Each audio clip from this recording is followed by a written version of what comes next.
Hello दोस्तों, welcome to my channel. आज की वीडियो के अंदर बात करेंगे बाइनोमियल थ्योरम और उसकी अमेजिंग ट्रिक्स के बारे में। पिछली वीडियो के अंदर जो मैंने परम्यूटेशन और कॉम्बिनेशंस आप लोगों को बताए थे वो आपने जरूर देखे होंगे। नहीं देखे तो आई बटन पे लिंक दे दिया है, जरूर देखिए क्योंकि ये दोनों एक दूसरे से क्या कनेक्टेड है। आज मैं बाइनोमियल का थोड़ा सा बेसिक बताऊंगा और फिर बताऊंगा ऐसी ट्रिक्स जो आपने जिंदगी में कभी नहीं देखी होगी और जो आपको मजे करा देगी, यानी आपको मजा आ जाएगा। तो चलिए देखते हैं। सबसे पहले मैं बात करता हूँ बाइनोमियल के एक्सपेंशन के ऊपर। हाँ, बाइनोमियल एक्सपेंशन को समझने से पहले आपको बाइनोमियल के नाम से पता चल रहा होगा। बाइनोमियल इसका मतलब दो पद, यानी द्विपद, हिंदी में बोलते हैं द्विपद, यानी कि दो टर्म्स जिसके अंदर इंक्लूड हो जाती है वो क्या कहलाते हैं, बाइनोमियल्स कहलाती है। तो अब अगर मैं बात करूँ तो जैसे कि बाइनोमियल लिखा हुआ x प्लस ए की पावर क्या हो गया, n हो गया हमारे पास। यहाँ पर एक फंक्शन आ गया x प्लस ए की पावर n, हमारे पास एक टर्म है। अब मुझे इसको एक्सपेंड करना है, तो चलिए एक्सपेंड करते हैं। तो एक्सपेंड ऐसा होता है n/0 x की पावर n a की पावर 0। आपको सिर्फ ये एक टर्म याद रखनी है, फिर उसके बाद मामला बहुत इजी हो रहा है। कुछ नहीं करना, आप सब चीजें लिखते रहिए, वो चीजें करते रहिए। ये कर लिया आपने, कुछ नहीं करना। अब सब जगह 1 लगाना है, यहाँ -1 यहाँ 1, फिर n c x की पावर n a की पावर। अब 1 आ गया था, अब 2 लगा दो।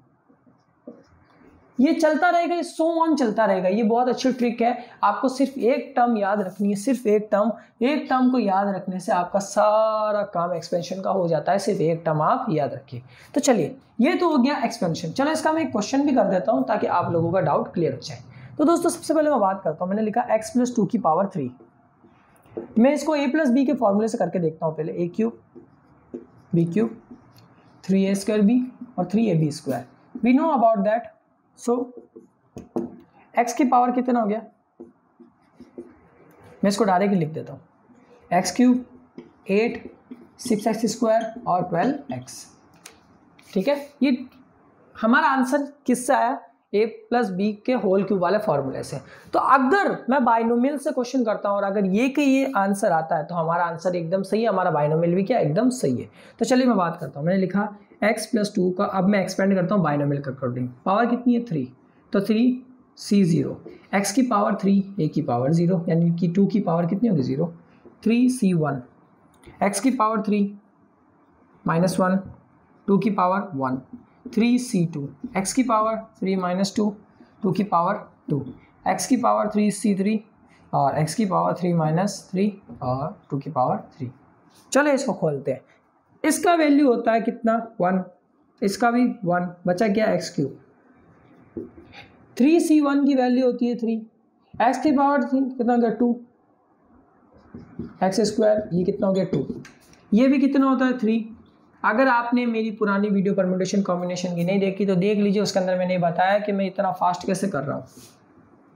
कितना हो गया 2 की पावर 2 कितना होता है 4, ये 3 कितना होता है 1, 3 से 3 कितना होता है 1, ये भी कितना हो गया 3 -3 0 1 और 2 की पावर 3 कितना हो गया 8। अब इसको मैं वापस सही से लिखता हूँ तो कैसे लिख सकता हूँ, क्या सेम आंसर आया मेरा, डेफिनेट आंसर है, बिल्कुल सेम आंसर आया मेरा। मतलब मेरा बाइनोमियल एकदम बढ़िया तरीके से काम कर रहा है। तो चलिए, ये तो था बाइनोमियल का थोड़ा सा बेसिक जो मैंने आप लोगों के साथ में डिस्कस किया यहाँ पर। अब अगर मैं बात करता हूँ कुछ ऐसी चीज की, देखिए मैं आज पूरा बाइनोमियल कवर करने वाला हूँ एकदम बेसिक से लेके एंड तक, वो भी बहुत छोटा। अब मैं बात करता हूँ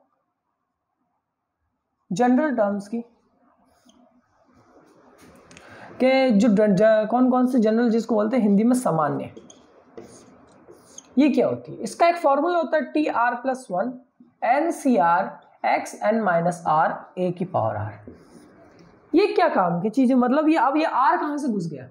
ये r जो होता है, ये जो एक्सपेंशन सीरीज होती है x प्लस a की पावर n, इसमें एक टर्म होता है, यानी कि ये एक पद है। ये r एक पद को डिनोट करता है, इसलिए इसको क्या कहेंगे गुणांक। ये जो क्या होता है एक पद का गुणांक है, ये क्या है गुणांक, कॉफिशिएंट। ठीक है, इसलिए इसको मध्य बिंदु से निकाला जाता है, यानी कि मिड पॉइंट। अगर इवन हो तो यानी कि सम, और अगर ऑड हो तो यानी कि विषम। तो दोनों के लिए अलग अलग है। अगर हमें n दिया हो तो हम लिखते हैं n/2 + 1, और अगर हमें n दिया और वो n क्या हो ऑड नंबर हो तो हम लिखते हैं ये वाला। मतलब अगर n हमारे पास 2 है जो कि एक इवन नंबर है तो हम यहाँ पर n की जगह 2 रखेंगे, काटेंगे तो 1 + 1 कितना गया 2। लेकिन अगर हमारे पास n 3 दे दिया तो हम 3 + 1 करके इसको काटेंगे तो एक मिड पॉइंट निकलेगा, क्योंकि हम मध्य बिंदु की बात करें मिड पॉइंट, और ये मिड पॉइंट निकालने का क्या है तरीका है। ठीक है दोस्तों, मिड पॉइंट निकालने का क्या है एक तरीका है, और इसके क्वेश्चंस बाकायदा बहुत आते हैं जो कि मैं ट्रिक्स के अंदर आपको जरूर बताऊंगा। ये ट्रिक्स के अंदर बहुत ज़्यादा काम आएगा, जब हम अभी जो मैं लास्ट के अंदर जो ट्रिक्स बताऊंगा उसके अंदर बहुत ज़्यादा काम आएगा ये। तो इसका बेसिक ये था।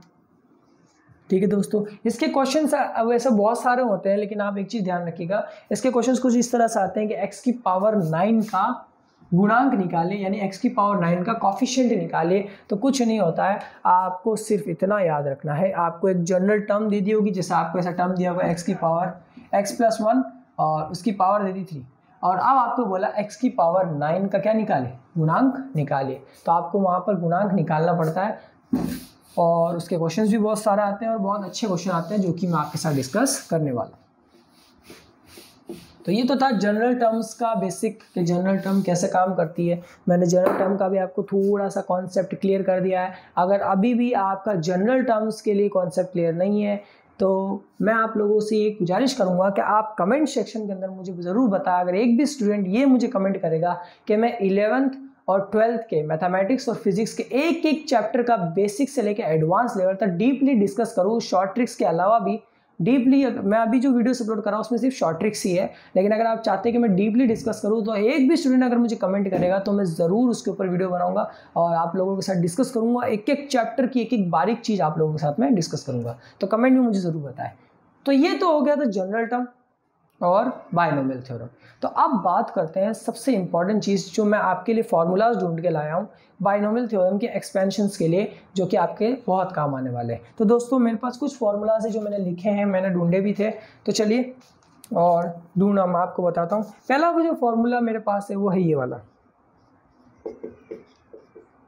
कि अगर हमारे पास एक सीरीज हो जो कि ऐसे चल रही हो 0 1 2 3, तो इसका जो लास्ट का आंसर आता है वो आता है 2 की पावर n। फिर अगर हमारे पास एक सीरीज हो जो कि सम में चल रही हो C0 C2 C4 और ऐसे चल रही हो, तो उसका जो लास्ट आंसर आता है वो होता है 2 की पावर n-1। फिर अगर हमारे पास एक सीरीज हो जो कि ऑड नंबर में चल रही हो, आप n कंसिडर कर लीजिएगा यहाँ पे, तो उसका भी आंसर कितना आता है 2 की पावर n-1। फिर अगर आपके पास एक ऐसी सीरीज दी हो जिसमें कुछ ऐसा लिखा हो C0 2C1 2C3 और जिसका n टर्म ये होता है, तो उसका जो होता है लास्ट आंसर वो होता है 2 की पावर n-1 n+2। और एक हमारे पास होता है C0 C1 2 C3 ओके हाँ C2 3, ये ऐसे चलता जाता है हमारे पास में, और इसका जो लास्ट वाला आंसर आता है वो आता है 2 की पावर n+1 n+1। फिर एक होता है, अगर ये टर्म प्लस माइनस में चल रही हो, यानी कि C0 दे दिया, फिर माइनस का दे दिया, फिर प्लस का, फिर माइनस का, फिर प्लस का, ऐसा कुछ चलता रहा, तो इसका लास्ट आंसर आता है 1/n+1। ये तो 6 ही है, मेरे पास और भी बहुत सारे हैं, मैं आपको बताना चाहता हूँ। देखिए दोस्तों, ये बहुत ज़्यादा काम आएगा अगर सीरीज इस तरह से चल रही है, तो आपके पास ये ट्रिक्स है, ये बाकायदा ट्रिक्स है आपके लिए, मैं मजाक नहीं कर रहा हूँ, ये बिल्कुल वर्किंग ट्रिक्स है। अगर इस तरह की सीरीज आपके सामने आती है तो कुछ नहीं, आपने सीरीज देखी कि सीरीज मैच कर गई, आंसर ये आता है, एन की जगह वैल्यू रखना आंसर, एन की जगह वैल्यू रखना आंसर, एन की जगह वैल्यू रखना आंसर, पूरा आंसर क्लियर हो जाएगा। ये 6 देख लीजिए आप आराम से, मैं और भी बता देता हूँ आपको। आई होप सो आपने देख ली होगी। तो चलिए मेरे पास बहुत सारी चीज़ें आप लोगों के लिए मैं अलग अलग जगह से, अलग अलग बुक से मैं ये ढूंढ के लाया हूँ, ताकि मेरे जैसे जो भी स्टूडेंट्स हैं जो जेई की प्रिपरेशन कर रहे हैं, हालांकि मैं नहीं कर रहा, मैं ग्रेजुएट हो चुका हूँ वैसे, और इसलिए मैंने ये सीरीज़ तैयार की, और मैंने जो कुछ भी अपनी ग्रेजुएशन में सीखा है, जो ट्रिक्स मैंने देखी है फिजिक्स एंड मैथमेटिक्स में, वो मैं आप लोगों के साथ स्टेप बाय स्टेप शेयर कर रहा हूँ। और मैंने जो बुक्स पढ़ी है जिसके अंदर बायनोमियल के लिए, मैथमेटिक्स के लिए और इंटीग्रेशन की ट्रिक्स, तो मैंने आपको इतनी बताई है ना कि आपने ज़िंदगी में इतनी ट्रिक्स देखी नहीं होगी इंटीग्रेशंस की, आपने नॉर्मल भी नहीं देखा, NCERT के सिलेबस में भी ये ट्रिक्स नहीं लिखी होती है, लेकिन मैंने आप लोगों के लिए ढूंढ के लाया, और आपके लिए मैं ऐसे ही अलग अलग ट्रिक्स मैं ढूंढ के लाता रहूँगा ताकि जो आपको बहुत ज़्यादा हेल्प करे उन बच्चों के लिए जो कोचिंग्स वगैरह नहीं जाते, ऑनलाइन स्टडी करते हैं। तो दोस्तों अब अगला जो है वो है ये NC0 NCR प्लस, आप n रहने ही दें, कन्फ्यूज़न आप बस इतना रखिएगा कि आप, मैं n तो मैं खुद लिख रहा हूँ, फॉर्मूले में n नहीं लिखा हुआ है क्योंकि n कंसिडर ही होता है कि भाई इसमें n होगा। अगर एक टर्म ऐसे चल रही है, ऐसा कुछ काम कर रही है और उसका टर्म कुछ ऐसा था n - r Cn equals to, तो इसका आंसर था Cn n - r। फिर अगर स्क्वायर में हो तो इसका आंसर आता है 2n Cn। फिर अगर C0 C1 C1 C2 और ऐसे ही चलता रहेगा 2n Cn - 1। फिर अगर ये तो हो गए बाइनोमियल के एक्सपेंशन, लेकिन अगर आपके सामने एक ऐसा क्वेश्चन आया जिसमें 3 एक्सपेंशंस आपको दिए हुए हैं और उसकी पावर ऐसे आपके सामने दी हो, अब आप क्या करेंगे? अब आप इसका आंसर कैसे निकालेंगे दोस्तों? ये तो बड़ा मुश्किल क्वेश्चन हो गया, लेकिन क्योंकि हमारे पास है हर क्वेश्चन का सॉल्यूशन, वो भी फ्री फोकट में, तो चलिए देखिए, कुछ नहीं करना है, आपको फॉर्मूला लगाना है n+2c2। अगर आपके पास एक ऐसा एक्सपेंशन दिया हो जिसके अंदर कितनी टर्म्स हो, 3 टर्म्स हो, और आपको n की वैल्यू बताए, तो सिर्फ इतना लगाइए और आंसर ले जाइए। ये बहुत ही आसान है, निकालने का तरीका है अगर आपके पास 3 टर्म्स दी हो तो। ये मैंने अभी बताया भी था। और लास्ट का जो है वो है मल्टीनोमियल के बारे में। मल्टीनोमियल जो कि बहुत ज़्यादा काम आने वाली चीज़ है। मल्टीनोमियल, बाइनोमियल तो हो गया, मल्टीनोमियल यानी कि बहुपद हो गया, एक से ज़्यादा पद। जैसा आपके सामने एक सीरीज़ है x की पावर 1, x की पावर 2, x की पावर 3 और ये चल रहा है x की पावर n, और फिर पावर कितनी दी n, यानी कि इसके अंदर बहुत सारे, इस ब्रैकेट के अंदर बहुत सारे पद आ सकते हैं। तो आप कैसे निकालेंगे इसका आंसर? कुछ नहीं करना, सीधा सा फॉर्मूला हमारे पास दिया हुआ है, आपको फॉर्मूला लगाना n+r-1 cr-1। ये बहुत आसान चीज़ें हैं, जो चीज़ें आप लोगों के साथ में डिस्कस की जा चुकी है, और ये मैंने आप लोगों को बताया, ये आपको बुक्स के अंदर भी नहीं मिलेंगे। बहुत इंटरेस्टिंग फैक्ट्स और बहुत इंटरेस्टिंग चीज़ें आप लोगों के लिए मैं ढूंढ के लेकर आया हूँ। तो दोस्तों जैसा कि मैंने बोला, अगर आपको इन टॉपिक्स को डीपली स्टडी करना है, मैंने तो सिर्फ अभी बेसिक ही बताया और मैं ज़्यादातर ट्रिक्स पे फोकस कर रहा हूँ ताकि आपको ज़्यादा से ज़्यादा ट्रिक्स की नॉलेज मिले। अगर आपने पहले बाइनोमियल अच्छी तरीके से पढ़ी है तो ये ट्रिक्स आपके लिए बहुत ज़्यादा वर्किंग है। लेकिन अगर आपने बाइनोमियल ढंग से नहीं पढ़ी है, या परम्यूटेशन कॉम्बिनेशन ढंग से नहीं पढ़ा है, या इसके क्वेश्चन ढंग से नहीं किए, या फिजिक्स में मैंने जो वीडियोज़ बनाए उसमें आपने कुछ कॉन्सेप्ट ढंग से नहीं किए, तो प्लीज़ मुझे कमेंट में बताइए। मैं एक अलग से टॉपिक आपके लिए बना दूंगा, एक सीरीज़ आप लोगों के लिए बना दूंगा। एक स्टूडेंट भी अगर मुझे कमेंट करेगा तो मैं ज़रूर बनाऊंगा उसके लिए वीडियो। उस अकेले एक स्टूडेंट के लिए बना दूंगा, लेकिन पूरी सीरीज़ उसके लिए बनाऊंगा, फिजिक्स के लिए भी और मैथमेटिक्स के लिए भी। तो दोस्तों ये तो हो गई आज के हमारे सारा बेसिक कंप्लीट। अब मैं बात करने वाला हूँ ट्रिक की, और एक पहले मैं आपको क्वेश्चन भी बताऊंगा, फिर उसका मैं ट्रिक्स बताऊंगा। फिलहाल के लिए आज मैं एक ही क्वेश्चन डिस्कस करूंगा आपके साथ में। नेक्स्ट वीडियो में मैं 4, 5, 1 या 10 से 6-7 क्वेश्चन आपके साथ डिस्कस करूंगा। उसके अगली वीडियो में फिर से क्वेश्चन डिस्कस करूंगा। तो चलिए, हमारा पहला क्वेश्चन है, if the coefficient of tr plus 1 and tr plus 2 terms of 1 plus x की power 14 on AP, then options दिए हैं 6, 7, C8 और D9। इस क्वेश्चन को कैसे करेंगे देखिए जरा ध्यान से, और इस क्वेश्चन को मैं अभी आपको 2 मिनट में नहीं, सिर्फ 10 सेकंड में आंसर निकालने वाला हूं इसका। लेकिन जरा क्वेश्चन को समझते हैं। ये कह रहा है कि कोफिशिएंट्स दिए हुए हैं हमारे पास, क्या है, गुणांक है TR+1, TR+2, जो कि किस टर्म के, इसके, और ये किस में है, एपी में है। एपी मैंने आपको बोला था, एपी अगर आपको याद हो कि एपी बोलते हैं जिसके अंदर समांतर श्रेणी यानी कि सार्वंतर होता है, कि एक के बाद एक स्टेप, मतलब नंबर्स आते जाते हैं जिनमें डिफरेंस क्या होता है, सेम होता है। तो यहाँ पे भी देखिए ना, पहले TR आया, फिर TR+1 आया, फिर TR+2, दोनों सब में डिफरेंस कितने का आ रहा है, एक का डिफरेंस आ रहा है, यानी कि ये एक्चुअल में क्या होगी, एक एपी हो गई। तो ऐसा क्वेश्चन जिसके अंदर एक एपी बन रही हो, ट्रिक नंबर 1, ट्रिक नंबर 1 #1, ऐसा क्वेश्चन जिसके अंदर एपी बन रही हो, फिर से सुन लीजिएगा, ऐसा क्वेश्चन जिसके अंदर क्या बन रही हो, एपी बन रही हो, उसका आंसर निकालने का सिंपल सा फॉर्मूला है R बराबर n plus minus n plus 2/2। Simple सा क्वेश्चन है इसका।